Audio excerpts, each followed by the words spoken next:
Subli nga nagpahinumdom ang City Veterinary Office, may kalabutan sa pag-ihaw og iro ug nagakaon og karne niini nga likayan na sumala pa ug basig mabutang pa sa alanganin ang imong kinabuhi. Matud ni Dr. Edward Alexander Layson, dili dayon masinati ang epekto niini sa lawas sa tawo. Apan pila pa katuig ang mulabay, usa lang sumala pa sa mga sakit, mao ang brain infection, lakip na sab ang pagpanakit sa tiyan. Delikado gyud, dili na lang gud unta mo kuan nganong mo suway pagid ba sa una-una dili man na kuan kanang pagkaon gyud ulito na kuha ang mga iro. Kung maglikay na lang ta, daghan kay nagsakit na kuan sa ato matag. Isa ka kuan is cysticercosis kana mao na siya, kana mag-cause na siya og tapeworm, napoy isa ancyclostoma.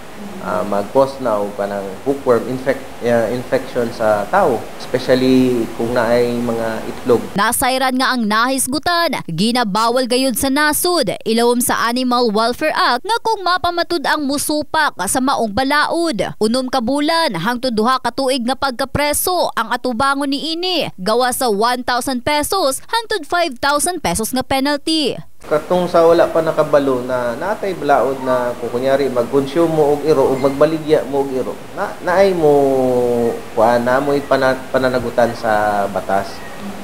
So dugay na ni siya, dapat makabalo ni atong mga igsuon diri sa Jensan. Hinumdum na lang ni Dr. Layson sa publiko. Be a responsible pet owner.